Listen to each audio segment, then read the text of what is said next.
지난주 설교에서 제가 같은 본문을 다루었지만 지난주에는 베드로를 중심으로 보았다면 오늘은 고넬료를 중심으로 말씀을 보기를 원합니다.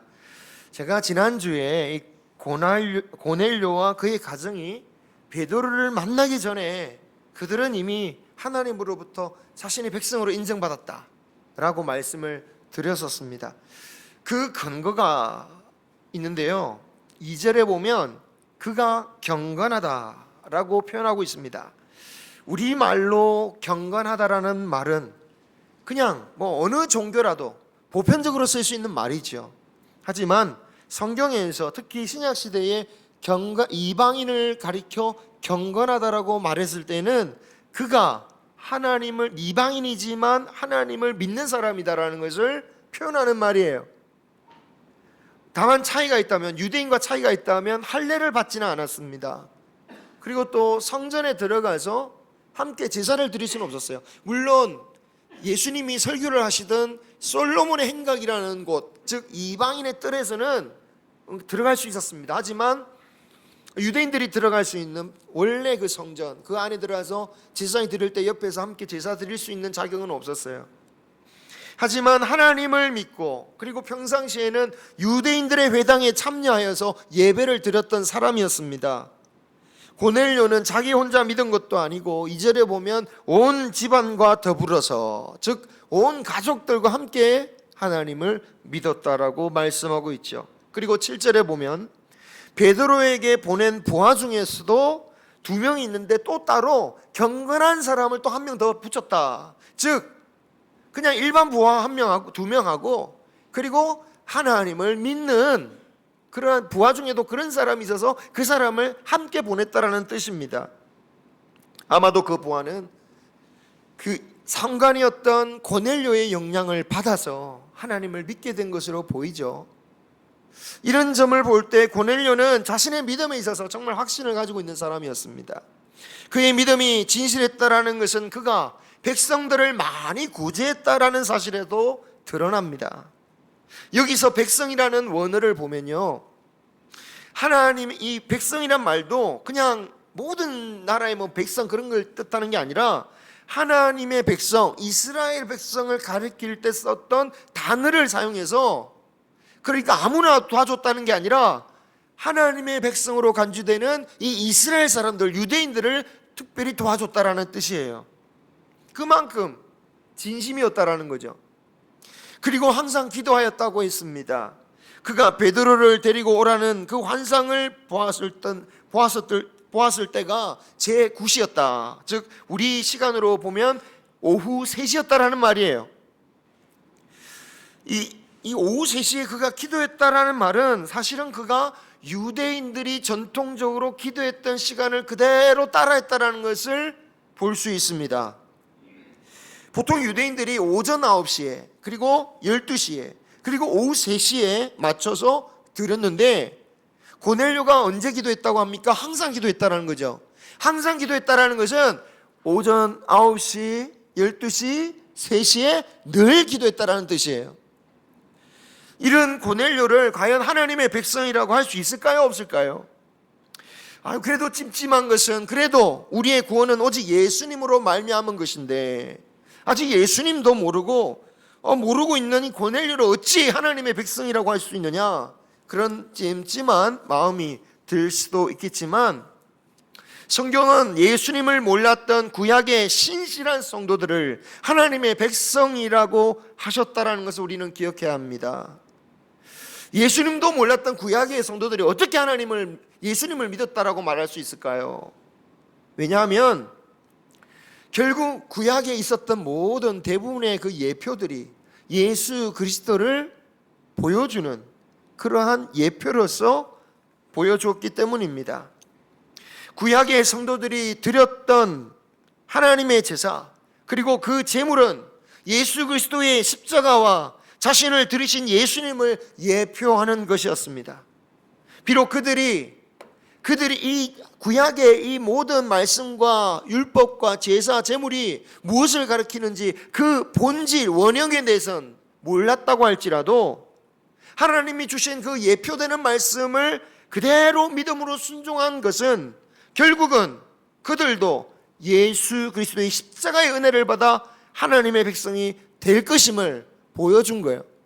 그들은 몰랐으나 그리스도를 예표한 것을 그대로 따랐기 때문에 결국은 예수님으로 말미암아 구원을 받은 백성들이었다.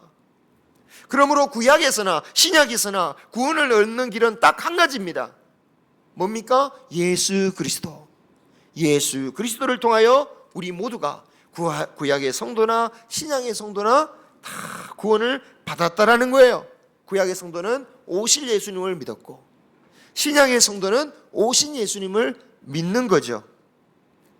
그런데 이와 같은 논리라면 고넬료와 그의 가족은 아까도 말했듯이 완벽하게 구약의 말씀을 따른 사람이라고 할 수 있느냐 말이죠. 그들은 그리스도를 예표하는 제사에 참석할 수 없는 이방인이었단 말이죠. 그리고 할례도 받지 않았습니다. 그래서 온전히 구약의 말씀을 따르지 않았는데 어떻게 하나님의 백성이 되느냐.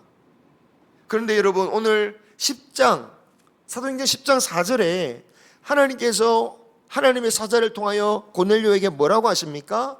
너의 기도와 구제가 하나님 앞에 상달되어 기억되어졌다.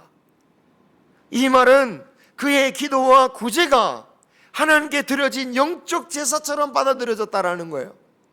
영적인 제물처럼 받아들여졌다라는 것입니다. 그리고 구약에서 이미 백성들에게 말하죠. 너희들은 마음의 할례를 받으라. 이런 관점에서 고넬료는 이미 하나님으로부터 마음의 할례를 받았고 하나님이 받으시는 영적인 제사와 그 제물을 드린 사람으로서 하나님의 백성으로 받아들여졌다라는 거예요. 자, 여기서 질문이 나옵니다. 그렇다면 그들이 예수님을 믿은 거나 다름이 없다는 말이라면 굳이 그들이 복음을 새롭게 받아들여야 할 이유가 어디 있냐는 말이죠. 하나님의 백성이 되었다면 그 정도의 신앙만으로 구원은 받은 거 아닙니까? 그죠? 구원은 받은 당상이면 그거 정도로 충분한 거지 굳이 예수님을 만나서 영접하고 성령을 받아야 되는 이유가 뭐가 있냔 말이죠. 그런데 여러분, 구약의 말씀을 믿게 하신 하나님의 뜻이 어디 있다고요? 그 구약의 말씀을 통하여 예수 그리스도를 예표를 믿게 해서 예수 그리스도께로 인도하고자 하신다는 겁니다. 그래서 갈라디아서 3장 23절 말씀을 보면요, 같이 읽어보겠습니다. 시작. 이같이 율법이 우리를 그리스도께로 인도하는 초등교사가 되어 우리로 하여금 믿음으로 말미암아 의롭다함을 얻게 하려 함이라. 아멘. 구약에 주신 말씀, 그 율법이 사실은 예수님께로 인도하려고 하는 그러한 선생님이었는데 정작 예수님이 오셨는데 예수님께로 가지 않는다면 결국은 말씀의 본질을 잃어버린다라는 거예요. 아무리 구약의 말씀에 충실히 따르고 그 구약의 말씀대로 순종할지라도 그 원형이신 예수님께로 나가지 않으면 사실은 말씀을 거절한 것이다 라는 거예요.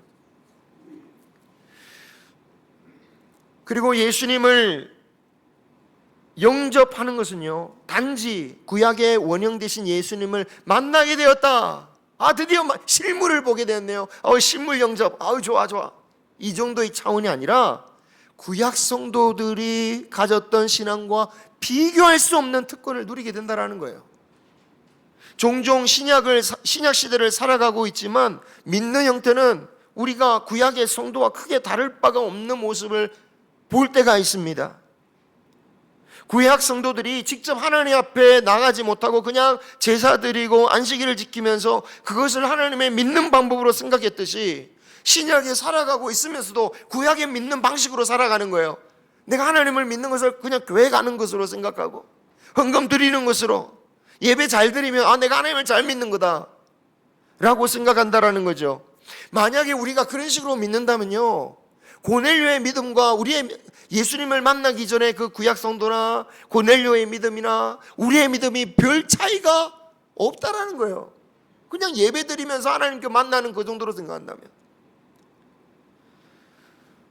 그런데 우리가 너무너무 성경을 읽어봐도 잘 아시겠지만 구약을 살아갔던 성도들, 그리고 신약을 살아갔던 하나님의 백성들의 모습을 보면 삶의 차이가 아주 뚜렷이 나타나요. 어떻게 차이가 납니까? 구약의 성도들은 사실 그 삶의 중심이 뭐냐면 자기가 살아가는 방식이에요. 그죠? 자기가 살 곳을 찾아 떠나는 거예요. 그죠? 자기 축복을 받고 막 떠돌아다니고 왕위를 잇고 왕의 일을 하고 자신의 일을 자신 중심이에요. 그 속에서 하나님을 인도를 받고 그 속에서 하나님의 은혜를 받아서 살아가요. 근데 신약의 성도들은 어떻게 다르냐면, 성경에 있는 신약의 성도들은 어떻게 다릅니까? 자신의 삶의 중심이 아니에요. 오히려 하나님의 중심으로 하나님의 뜻을 위해서 자신의 삶을 내려두고 그 삶을 쫓아서 막 세상을 떠돌아다닌단 말이죠. 명백하게 다르죠. 구약의 성도들의 삶과 신약의 성도들의 삶이. 구약의 성도들은 자신의 삶을 살면서 그 가운데 하나님을 믿는 그런 수준이지만, 신약의 성도는 하나님의 뜻을 이루기 위해서 자신의 삶을 바꾸고 이끌고 그 인도함으로 간다란 말이죠. 그래서 구약의 성도들의 삶과 신약의 성도들의 삶이 정말 달라요. 왜 이런 차이가 오느냐? 그것은 오실 예수님을 믿는, 예표를 통해서 믿는 성도들과 이제 이미 오신 예수님을 믿는 그 믿음의 차이에서 오는 거예요. 자, 예수님이 오심으로 말미암아 그럼 뭐가 달라졌습니까? 무엇보다도 하나님의 구원의 약속이 성취되어지면서 무엇이 진짜 축복인지, 무엇이 진짜 진리인지 그것이 분명해졌습니다. 메시아이신 예수님이 오셔서 예수님이 약속하셨던 하나님의 백성들이 받아야 되고 간구에 대할 축복이 무엇인지, 하나님을 믿는 사람이 가야 할 길이 무엇인지 명백하게 보여주셨다라는 거예요. 구약의 성도들도 하나님의 약속을 받았습니다. 하나님의 축복을 받았습니다. 그리고 그 길로 가려고 했습니다. 문제는 하나님께서 주신 그 구약의 성도들의 그 약속들은요, 하나님께서 정말 주시고자 했던 영원한 나라의 그 축복을 예표하는 것들이었다란 말이죠. 무너진 예루살렘을 회복하고 또 그들이 사는 곳에 성전을 짓고, 그런데 그게 본질이 아니었던 거예요. 그런데 구약의 성도들은 또 그들에게 하나님께서 주신 축복이 뭡니까? 세상에 부도 주시겠다, 건강도 주시겠다, 여러 자녀를 낳게 해주시겠다, 오래 살게 해주시겠다. 이건 다 하나님의 축복이다. 하나님 축복 맞죠? 문제는 그 축복들이 뭐다? 예표적인 것이다라는 거예요. 본질이 아니다라는 거예요. 이 세상에서 복을 많이 받고 부자 되고 오래 살고 자녀 많이 낳는 거 좋은 거죠. 하지만 하나님이 정말 주시고자 본질은 뭡니까? 영원한 하나님 나라의 축복이었다라는 거예요. 그죠? 예표는 그런데 예표일 뿐이에요. 때로는 영원한 축복을 위해서 구약시대에도 이미 의인들이 고난을 받기도 하셨습니다. 그죠? 구약시대에도 의인이 그 의를 지키기 위해서 고난을 받아요. 감옥에 걸리기도 해요. 병에 걸리기도 해요. 자녀를 낳지 못하기도 해요. 하나님의 축복을 받았던 아브라함부터 해서 그 야곱에 이르기까지 한결같이 다 그 며느리 부인들이 다 어때요? 애 낳기가 얼마나 힘든지 전부 다 힘들게 낳아요. 그죠? 하다못해 야곱은 그냥 여러 4명의 부인을 통해서 막 경쟁하듯이 낳잖아요. 심지어는 나답의 아론에 의해서 죽는, 아합에 의해서 죽는 나답과처럼, 또는 다윗의 부하 우리아는 자신의 충성을 하기 위해서 억울하게 죽음을 맞는 등 의로워서 죽음을 맞는 사람들도 있었다라는 거예요. 그것에 대해서 구약 성도들은 이해를 못하는 거예요. 그런 구약의 성도들의 마음이 잘 반영된 게 어디입니까? 욥기서, 또는 우리가 오후의 시간마다 보는 시편들이죠. 시편들에서 계속 반복해지는 말씀들이 무엇입니까? 뭘 고민합니까? 하나님 어디 계십니까? 하나님의 약속을 믿었는데 왜 이런 일이 우리에게 생기는 겁니까?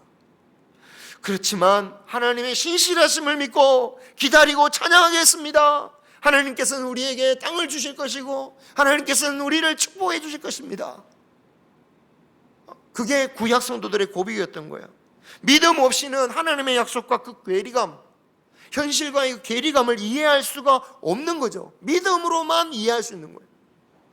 욥기서에는 더 노골적으로 그 고민이 드러나지 않습니까? 차라리 하나님 내 생일날 나를 그냥 내가 태어날 때 그 배에서 끄집어내지 마셨다면, 그냥 죽어버렸다면 복됐을 텐데 왜 나를 이렇게 끄집어내셔가지고 이렇게 힘들게 만드시냐고 그러잖아요.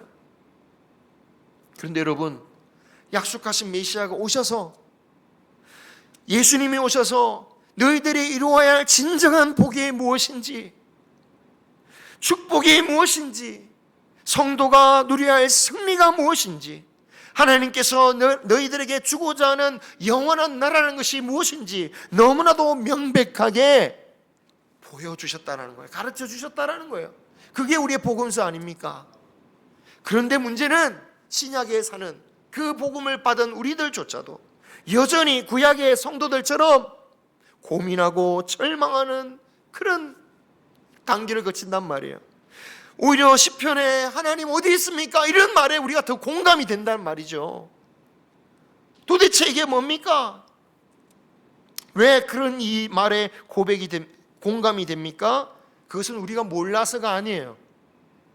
다만 예수님의 말씀을 받아들이기가 너무 힘들기 때문이죠. 구약에서 의인의 죽음에 대해서 고민하고 고통스러워합니다. 하지만 신약에서는 의인의 죽음에 대해서 뭐라고 하십니까? 하늘의 영광이요 멸류관이다라고 하셨습니다. 천국의 처소를 예비하셨다라고 했습니다. 성도의 죽음은 축복이라고 하셨습니다. 그런데도 이렇게 명명백백하게 알려주셨는데도 우리는 죽음 앞에서 하나님 이게 뭡니까? 이렇게 죽으면 어떻게 합니까? 이런 말을 한다는 거죠. 몰라서가 아니에요. 몰라서가, 믿지 못해서, 믿는다면서도 사실상 믿지를 못해서 받아들이기가 힘든 거죠. 당장 우리가 받아들이기 힘든 이야기를 하나 말씀드리자면, 우리 최근에 달걀 초란을 나눠드리는 과정에서 들었는데, 오래전 제가 합창단에 있을 때 한 30여 년 전, 군대 가기 전에 함께 활동했던, 한 1년 정도 활동한 것 같은데요, 선배 되시는 선교사님의 이야기를 들었습니다. 필리핀에서 빈민 선교 사역을 하시는데 작년 12월 중순쯤에 납치가 되셨어요.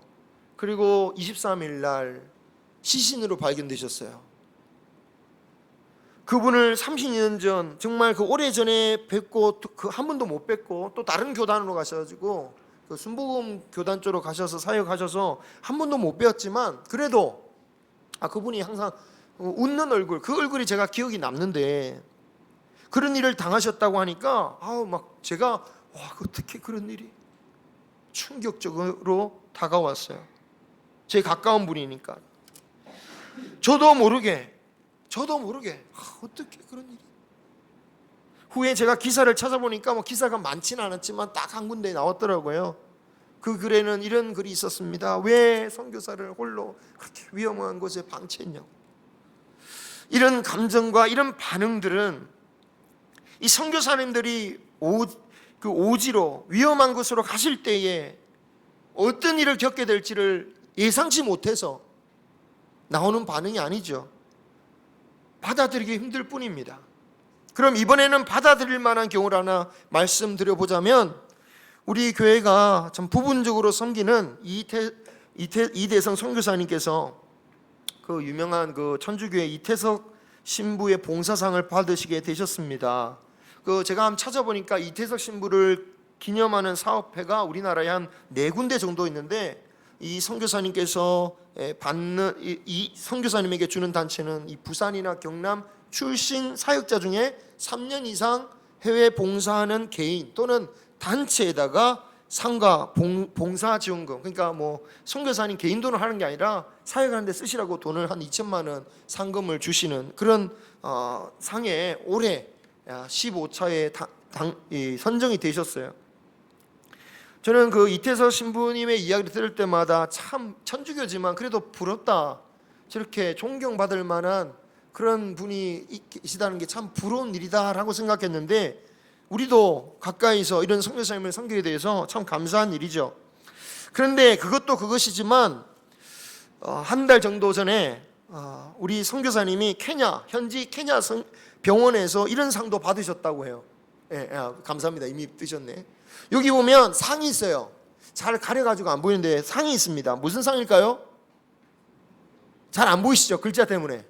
예, 한 장 보이셔가지고 염소입니다. 저 가운데 있는 게. 염소를 받으셨어요. 염소. 도대체 처음에는 저는 웃고 말았어요. 아야, 저기 수준이 저렇구나 이러면서 웃었는데 생각해 보니까 이거 그냥 준 게 아닌 것 같다. 뭔가 의미가 있겠다 해서 또 요즘은 얼마나 좋습니까? AI가 케냐에서 염소를 주는 선물의 의미는 뭡니까? 이렇게 물어보니까 그렇게 나오더라고요. 뭐냐면 염소라는 것은 그들의 생계에 있어서 굉장히 중요한 역할을 하잖아요. 그러니까 이 생계를 우리를 살려주시고 생명을 주신 것에 대해서 감사하다는 표시이고, 또 당신과 우리는 영원히 함께 가자, 같이 갑시다, 그런 의미를 담아서 주는 것이라고 합니다. 정말 존경과 감사를 나타내는 그런 의미라고 해요. 참 이 사심이 그러니까 참 감동적인 거죠. 그죠? 그만큼 선교사님을 통해서 하나님께서 귀한 일을 하고 계시구나. 마음이 확 따뜻해져요. 이렇게 상도 받으시고 현지로부터 염소도 받으시지만 혹시 우리 가운데 그래도 그곳에서 고생할 바야 저 염소 받을 거, 우리나라에서 열심히 그분이 큰 병원에 그 과장도 하셨는데, 부장 과장도 하셨는데 여기서 월급 받아가지고 염소 100마리 보내준 게 더 낫지 않나, 그렇게 생각하시는 분이 혹시 계실지 모르겠습니다. 아마 그런 분은 없으실 거예요. 저기 사는 것보다 우리나라에서 살면서 좀 돈을 보내는 게 훨씬 더 효과적이지 않을까, 이렇게 생각하는 분은 우리 중에 아무도 안 계실 거예요. 아마 우리는 다 같이 생각할 거예요. 한국 땅에서 호사를 누리고 많은 헌금을 하는 것보다 저 선교사님 너무 귀하고 너무 정말 영광스러운 일을 하신다, 이런 모습을 보면서 마음이 뿌듯해지는 그런 마음을 아마 우리 같은 하나님의 백성은 다 느끼실 거예요. 왜냐하면 우리는 다 압니다. 저 길이 정말 진정한 믿음의 길이고 선교사의 길이고 영광의 길이라는 거. 그래요. 이런 일들이 우리 자식에게 벌어지면 잘 못 받아들여서 그렇지, 그죠? 우리가 가거나 우리 자식들이 저리 간다면 우리가 잘 못 받아들이겠지만, 그래도 우리 믿음의 저 선교사님들이 저런 고생 가운데 저런 인정받고 저곳에서 저런 사역을 통해서 복음의 길이 열어지는 거 보면 마음이 뿌듯해지고 감사한 거죠. 그렇습니다. 우리가 몰라서 그런 게 아니다라는 거예요. 다 알아요. 그러다가도 아까처럼 선교사님의 순교 이야기를 듣거나 아니면 내가 주님의 일을 하다가 좀 어려움을 탁 당하게 되면 하나님 이게 무슨 일입니까? 또 이렇게 마음이 확 변하는 거죠. 그죠? 여러분, 우리는 알지 못해서 헷갈리는 게 아닙니다. 받아들이지를 못해서 헷갈리는 것이죠. 그런데 주님은 우리에게 가야 할 길을 속이신 적이 없습니다. 나를 믿으면 좋은 일이 생길 거야. 물론 그렇게 말씀하시는 분이 있지만 저는 성경을 통해서 그런 말씀을 못 봅니다. 나를 믿으면 좋은 일만 생길 거야. 모든 일이 잘 될 거야. 자녀도 잘 되고 사업도 잘 되고. 우리가 혹시 그런 설교를 들어본 적이 있을 수 있겠지만 저는 예수님의 설교를 통해서 그런 설교를 본 적이 없습니다. 뭐라고 하십니까? 나의 길은 많은 사람이 가려 하지만 실제로 가는 사람은 적고 길은 협소하고 좁다. 누가 끝까지 믿음의 인내를 보이겠느냐? 네가 정말 그런 믿음을 보일 수 있겠느냐? 너희들이 정말 그런 믿음을 보일 수 있겠느냐? 여러분, 이대성 선교사님이 이렇게 상도 받고 영광도 누리시고 재미있는 일화도 있지만 몇 년 전에는요, 차에 이게 선교하고 한 일주일씩 다니시거든요. 현지 병원에서도 사역하시고 현지로도 이렇게 사역하시는데, 현지 이렇게 일주일 돌아오시는 과정 가운데 총을 들고 기관총을 들고 강도를 맞으신 적도 있어요. 들어와가지고 이렇게 막 협박을 했어요. 겨우 돈만 이렇게 하고 이렇게 살아나셨죠. 또 탄자니아에서 원래 사역하셨죠. 똑같은 사역을 하셨지만 정치적인 상황 때문에 그 사역을 접고 나오실 수밖에 없었습니다. 그렇기 때문에 앞으로 무슨 일을 또 당하실지 모르겠죠. 그래서 우리 선교사님들을 위해서 우리는 끊임없이 기도해야겠습니다. 그런데 여러분, 기도한다고 우리의 뜻대로 되는 게 아니죠. 하나님의 뜻이 어디 있는지 모를 때가 많습니다. 그 어떤 뜻이든 우리는 받아들여야 합니다. 스데반처럼 복음 전하다가 순교를 하시던 바울처럼 수많은 곳에 교회를 세우던 주님은 한결같이 대하신다라는 거예요. 하늘의 상이 크도다. 영광의 면류관이 그에게 있다. 비록 빈민가에서 순교를 하신 선교사님도 계시고 영광을 받아서 그 큰 상을 받는 선교사님도 계시지만 하나님 보시기에는 똑같이 귀하고 너무너무 귀하다라는 거죠. 바라기는 우리도 마찬가지입니다. 예수님이 오심으로 말미암아 분명해진 생명의 길을 우리가 걸어갈 수 있기를 소망합니다. 자, 그리고 여기서 예수님이 오심으로 말미암아 우리가 누리는 정말 엄청난 특권이 드러납니다. 사실 우리가 알고도 받아들이기 힘든 그 생명의 길로 어떻게 걸어갑니까? 우리의 힘으로 못 간다는 거예요. 그런데 걸어가게 하실 수 있는 능력의 하나님의 영이 우리에게 임하셨다라는 거예요. 예수님의 오심으로 말미암아 성령님이 임하셨다라는 거죠. 이것은 구약의 성도들은 꿈도 꾸지 못했던 성령의 역사입니다. 구약의 성도들은 그냥 자신의 삶을 살아가는 것에 만족할 수밖에 없었던 것은요, 그들은 땅에 있던 성전에 의지했기 때문입니다. 자신의 죄를 용서받기 위해서 또 성전으로 가야 됐고 또 제사에 묶여 있었습니다. 하지만 신약시대에 이르러 바뀐 것은 우리 자신이 성전 그 자체가 됐다라는 거예요. 고린도서 3장 16절입니다. 시작. 너희는 너희가 하나님의 성전인 것과 하나님의 성령이 너희 안에 계시는 것을 알지 못하느냐. 아멘. 우리는 이제 죄를 사함받기 위해서 날마다 장소를 가서 지금이라도 예루살렘 가서 막 용서를 받아야 되는 그런 존재가 아니라 우리 안에 이미 성령님이 오셔서 우리를 뭐로 만드신 거예요? 하나님의 성전으로 만드셨다는 거예요. 우리의 죄를 용서해 주실 뿐만 아니라 우리 성전은 우리를 통하여 다른 영혼을 살리고 구원할 그런 성전이 되게 하셨다. 신약의 성도들이 어떻게 구약의 성도들과 다른 삶을 살았습니까? 그들이 성전이 되어버린 거예요. 더 이상 예루살렘이 아니라 그들이 성전이 되어서 그들이 가는 곳마다 하나님의 백성들의 죄가 용서 안 받고 하나님의 역사가 나타나게 되었다라는 것입니다. 바라기는 우리 모두가 오신 예수님, 우리의 뜻을 분명히 가르쳐 주시고 이 성령님을 통하여 하나님의 성전된 성도로서 우리가 살아가길 소망합니다. 우리가 구해야 할 것은 우리 안에 계신 성령님을 더욱더 우리가 발견하고 그 성령님을 구하고 주님 앞에 나아가면 우리는 신약시대의 성도로서 살아갈 줄 믿습니다. 참으로 구약의 성도들처럼 하나님을 잘 믿고 있는 이 고넬료와 그의 가족들, 겉으로 보면 참 훌륭한 성도들이에요. 하지만 그것만으로 하나님의 뜻이 이루어진 게 아닙니다. 그들이 성전이 되어서 그곳에 가는 모든 사람이 하나님의 그 백성으로 거듭나는 역사가 나타나야 된다는 거죠. 그래서 여러분, 베드로가 설교할 때에 참 재미있는 것은 그 앞에 성령이 어떻게 임하는 거 보십시오. 고넬료 가정에 성령이 어떻게 임하는가. 그 앞에 성령이 임할 때는요, 제자들은 어떻게 성령이 임했습니까? 막 기도했잖아요. 막 40일간 기도하고 하나님께서 부활 승천하셔서 10일 만에 오순절 성령이 탁 임하셨어요. 기도 가운데. 그리고 사마리아에는 어떻게 또 성령이 임하셨습니까? 베드로가 너희들이 성령이 없구나 안수를 했어요. 그러니까 성령이 임했어요. 그런데 이 고넬료 가정은요, 복음을 전하니까 그냥 성령이 임하시는 거예요. 성령. 네. 여러분, 고넬료처럼 주님을 바라보고자 하고 갈망하고 주님의 뜻을 이루고자 순종하는 자에게 반드시 예수님은 만나주시고 성령의 은혜를 부어주신 줄 믿습니다. 그리고 우리의 예배 순간이 그냥 예배 드렸다 이것이 아니라 예수님을 만나고 성령님의 충만한 시간이 되시기를 주님의 이름으로 축원합니다.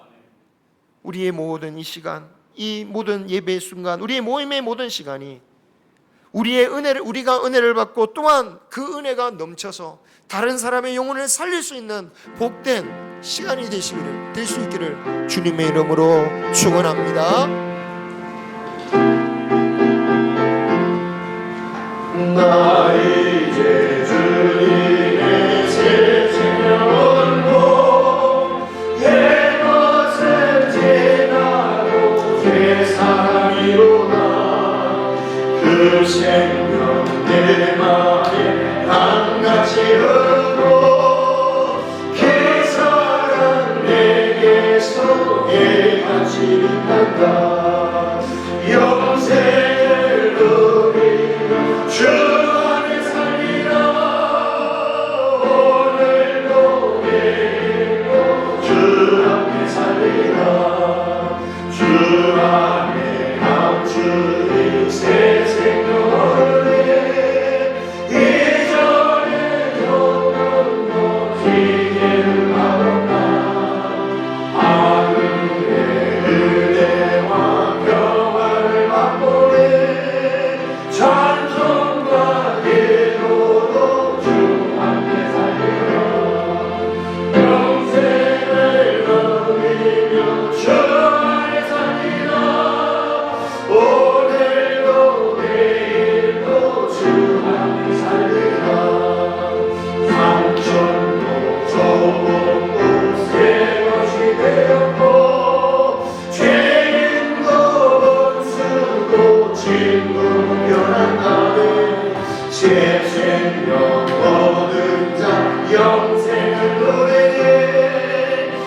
살리라